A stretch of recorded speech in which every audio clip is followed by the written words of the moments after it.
What is up, Buckeye Nation? Welcome back to another episode of Scarlet and Great. Johnny here, ready to walk you through a little bit of Buckeye recruiting, or not recruiting, but rumors roundup as we have several things to talk about. The Buckeyes' very own Brian Hartline looking to be the target of some coaching jobs. We knew that was coming. We got two different schools to discuss there. Will he take them? Will he not? And the Buckeyes also snub the Rose Bowl. We have some of that to talk about a little bit later in the show. Real quick, I just wanted to say you probably saw my hoodie. It's pretty cool, right? If you want something like this, something similar, go to scarletandgreatswag.com. You can pick up something just like that. Again, scarletandgreatswag.com. All right. Guys, Brian Hartline is of course, a target. We're hearing a top target for a coaching interview, a head coaching job at UC, also offensive coordinator at UK. Now, I'm interested in the temperature of the room. How many of you actually really want Hartline to stay? If you're like best case scenario, he takes neither. So, like this video. If you really want in your heart of hearts for Brian Hartline to stay at Ohio State, you want him to continue to be the recruiting genius that he is, and if he's going to rise up through the ladder, do it at Ohio State. So we know that Brian Hartline has come out and said, hey, I'm not focused on going anywhere else right now. My heart's with this team. And then we knew always that he kind of was just this guy that, he played at Ohio State.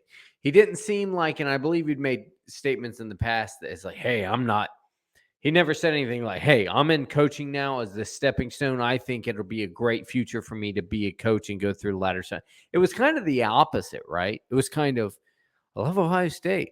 Kind of happy here. Probably happy with his NFL money and whatever his salary is.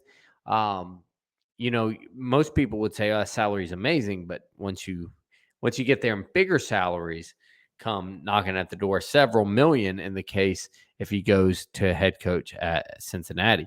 Now, is this coach speak by Brian Hartline saying, I'm good here at Ohio State right now? Partly. I half think he is genuinely just a Buckeye through and through and doesn't want to go anywhere. And he's also said never say never before, and that's what a lot of coaches say before they take a job somewhere else is I'm committed here. I think it's partly coach speak and partly smart because right now, man, it just seemed like that rumor just started picking up legs.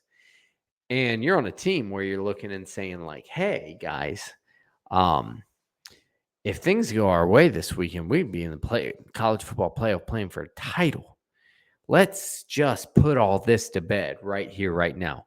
If interviews happen in the future, that's one thing. But let's just smash everything we can right now. So I think it was partly smart to issue that statement. I don't know if it's all from him, team mandated, head coach mandated, athletic director, whatever. I think it was pretty smart to say that. I think it's half coach speak and half really, really what he feels in his heart. Maybe it's 100% of both. Maybe it's coach speak to calm everything down, and maybe it's really how he feels in his heart. I'm kind of talking myself into that one. But, he'd be a fool not to, like, $4 million to go play or to go head coach at Cincinnati, something like that. Or, $1 million, $1.2 million, $800K, maybe to go be an OC at UK. Now, I don't think Cincinnati would offer him the head coach job. I just don't. He has never called a play to my knowledge. In a scrimmage, maybe, but in a game, he's never been a coordinator, never called a play. How would he be? All we know is he goes and gets really, really good wide receivers. If I want to be an antagonist, I'll say he goes and gets really, really good wide receivers, develops them as pass catchers, and they don't block very well. That's what an antagonist would say. Now, I just don't think that's head coach material just yet. Could it be UC going, hey, look, we're kind of returning to our place. Brian's a great recruiter. He'll be in the state of Cincinnati. We have a shot because he's still 2 hours from home in Columbus. We can make this work. Maybe. I think they would be much better to take Kerry Combs. He would love that job. I believe Minnesota Sports had something to say on this, that he'd be a lifer, right? I think Kerry Combs would settle down and be a lifer there. You'd get 10 solid years out of him. There's no one I think that questions Kerry Combs' intensity, his desire to do the right thing, his overall output as a coach, as an effort and organization, and his good recruiter, tries hard, really does his thing, leaves no stone unturned type guy. I could see that doing better for your program than if Brian Hartline takes that job, you got to think he's thinking, what's next? If Kerry takes that job, he's got to be thinking, man, I went from Ohio State D-backs to Tennessee T-backs to Ohio State DC to fired. Man, this jumping around blew up in my face because now I'm just the D-backs coach at UC. Oh, head coach? You got to think he feels awesome about that and would pour his ever-loving soul into that university because he'd feel good that they believed in him and made him head coach after all these years of coaching. Now, granted, you'd probably keep him away from the defensive play sheet and those type of things.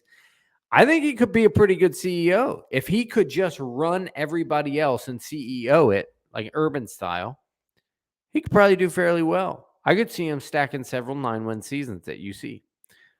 All right. What about Brian Hartline running down to be the OC at Kentucky? Now, this, I think, makes a lot more sense. Power 5. Is it a better job than Cincinnati? Used to, I'd say no way with what Cincinnati's done lately. And I used to refer to Kentucky as a poverty football program. I don't think they're poverty anymore. I think they have a ceiling. I think 10 wins is the ceiling, but it's like the fans there are pretty passionate. You'd be surprised. They're pretty into it, man. He could do some damage there as a recruiter. You're getting the Kentucky kids. You're in SEC. You have an SEC logo now. You can blah, blah, blah, all that. Tennessee kids now, even more going into St. Louis. Like Brian Hartline's no stranger to probably going over there. You have, Kentucky stretches all the way to Missouri. Obviously, Tennessee, you go up and get the Ohio kids that Mark Stoops likes to go after anyway. And Kentucky has a little bit of talent in and of itself. You open up a lot of doors for a guy who's a really, really good recruiter, and he can recruit multiple positions then. I don't know how he'd be as a play caller, but you'd have to think that's real.